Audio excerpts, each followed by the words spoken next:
Assalamualaikum warahmatullahi wabarakatuh. Sahabat Tonggoku yang berbahagia, pada kesempatan video kali ini saya akan menyampaikan kepada sahabat Tonggoku semuanya tentang merawat pohon durian. Benarkah kalau kita itu menanam pohon durian hanya sekedar tanam terus kita tunggu sampai berbuah? Atau kita harus melihat apa sih sebenarnya yang bisa membuat pohon durian kita itu bisa berbuah lebat? Atau barangkali ada justru yang menyebabkan pohon durian kita ini bermasalah, sakit, ataupun ada yang mengganggu. Untuk itu mari saya ajak sahabat Tonggoku untuk melihat. Ini di depan kita ada kebun pohon durian montong.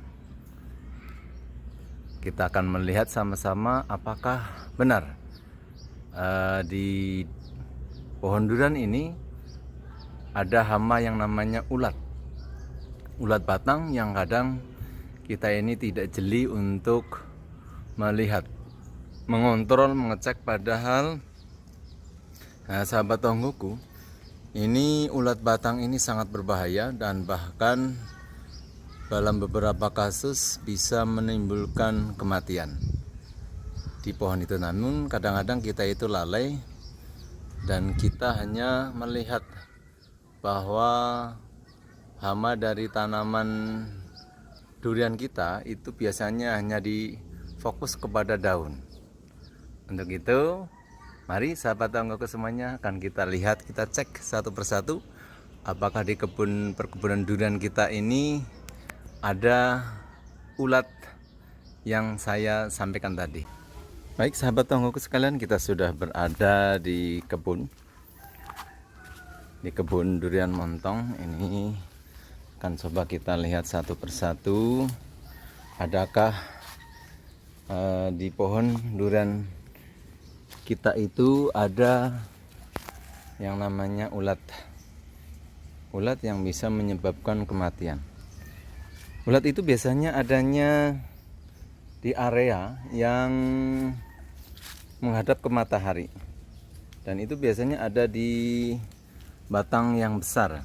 Nah, jadi sahabat Tonggoku semuanya, nanti kalau memiliki kebun durian montong, coba diperiksa dulu di daerah bagian tanaman yang menghadap ke arah matahari.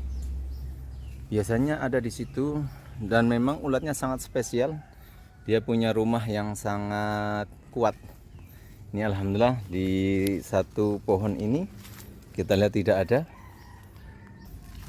Ini pohon durian yang kedua yang kita periksa, ini yang menghadap ke arah matahari.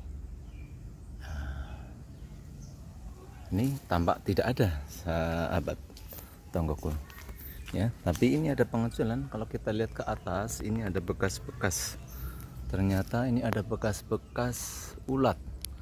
Nah, maka akan kita lihat di atas, kita shoot. Oh, apa yang kita lihat di atas sahabat Tonggoku? Kita amati di atas itu ada lubang, ini ada lubang hitam.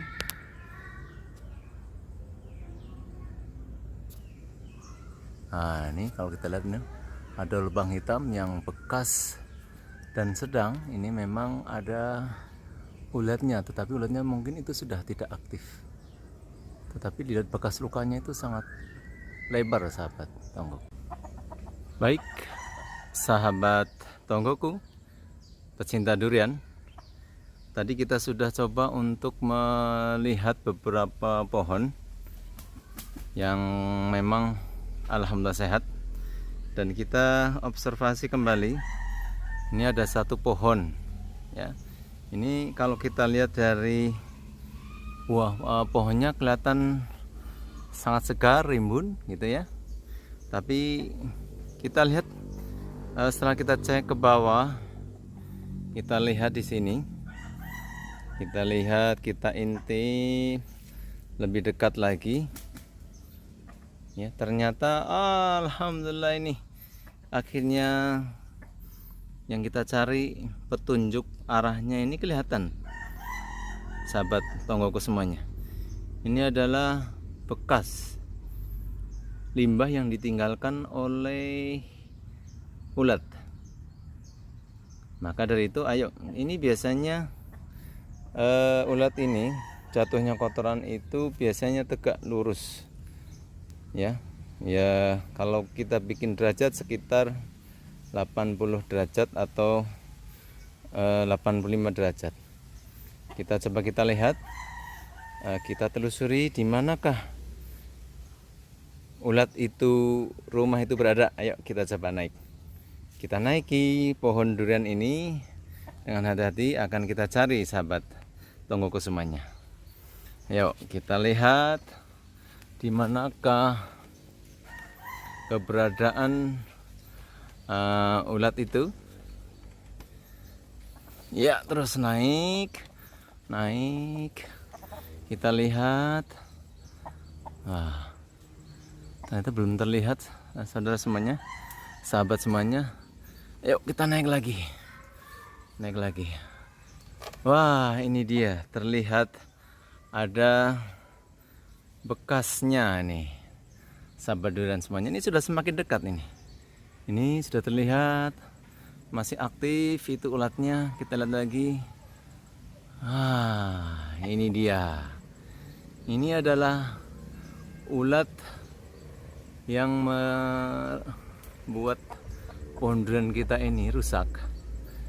Dan ini juga bisa menimbulkan kematian, sahabat semuanya.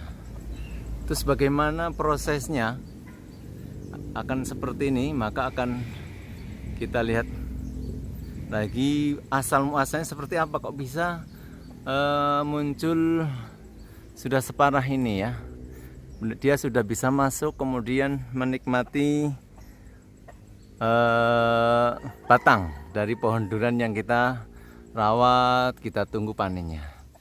Kita akan cek lagi satu pohon lagi. Nanti akan kita tunjukkan kepada sahabat tonggoku semuanya tentang asal muasalnya, awalnya muncul sampai dengan dia itu bisa masuk ke dalam batang pohon durian kita. Ayo kita cek lagi pohon yang lain. Jalan ini kita lihat sekitar kebun. Ini memang bukan monokultur ya. Ini ada tanaman selain durian, ini yang ada di sekitarnya, ada pohon petai. Ya, kita lihat, akan kita amati. Ini ada sekitar 21 pohon, tapi akan kita coba untuk lihat beberapa saja yang sudah kita cek sebelumnya. Kita observasi, ternyata memang nanti kita lihat sudah ada ya ulat yang menyerang. Ini kita lihat di sini, ini yang hadap ada matahari. Ini juga semuanya kelihatan normal, sehat-sehat, alhamdulillah. Ya, nanti akan kita tunjukkan kepada sahabat tonggoku semuanya bagaimana ulat itu menyerang. Ya, ayo kita cek di pohon yang lainnya. Baik, sahabat tonggoku, ayo kita kita lihat tanaman yang lain. Ini kebetulan kebun kita ini ada di kompleks sekolahan dari Yayasan Ibnu Umar Al-Faqih Mulia.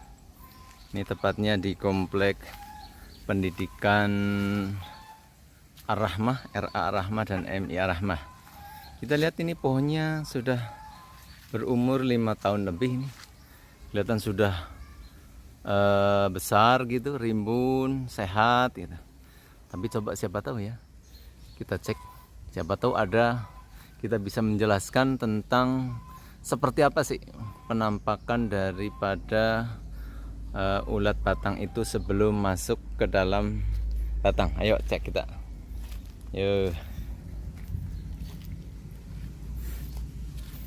Seperti biasa, maka akan kita cek adalah dari arah matahari. Ini kalau di sini berarti dari arah sebelah timur pohon. Kita cek dari atas ya sampai dengan bawah. Kita coba telusuri, kita shot lebih dekat lagi dan lebih dekat lagi. Wah, alhamdulillah ternyata ini sehat nih, sahabat semuanya nih. Lihat, batang-batangnya semuanya keker ya, sehat. Ini sehat. Yang satu ini karena ada 2 cabang ini, ada 2 cabang utama sehat.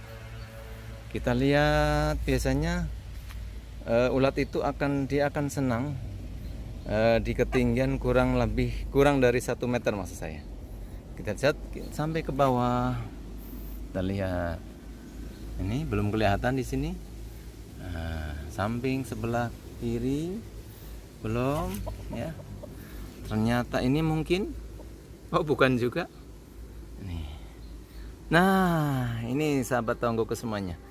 Akhirnya kita melihat ya, mana nih? Oh, bukan. Kita lihat bentuk penampakannya seperti ini. Oh, ini dia. Ya, maaf tadi tonggoku itu bukan penampakan yang sebenarnya. Inilah yang sebenarnya nih. Ya, kita lihat dari lebih dekat lagi. Nah, ini adalah rumah dari ulat sebelum dia makan. Jadi begitu dia bertelur menetas di sini, dia maka akan muncul tandanya adalah seperti tanah yang menempel. Tanah menempel nanti akhirnya membentuk seperti ini, dan selanjutnya maka dia akan berubah warna. Ya, akan berubah warna. Kalau sebelumnya masih tanah, dia akan masih bentuknya adalah masih kecil, sehingga dia belum bisa memakan, belum bisa masuk. Di dalam perkembangannya maka tanah itu, rumah yang seperti tanah itu akhirnya mengering, berubah warna menjadi seperti ini, sahabat tonggoku semuanya. Ini prosesnya nanti dia akan menjadi biru ya, biru seperti warna telur, biru telur. Nah, kalau sudah warna biru telur, itu dia sudah mampu, sudah kuat untuk masuk ke dalam batang. Sehingga yang terjadi setelah dia masuk, maka dia akan memakan batang itu tadi, dan akhirnya dia pohon ini akan rusak seperti yang sudah kita lihat di observasi sebelum ini. Demikian yang bisa kami sampaikan. Atas perhatiannya saya ucapkan terima kasih. Assalamualaikum warahmatullahi wabarakatuh.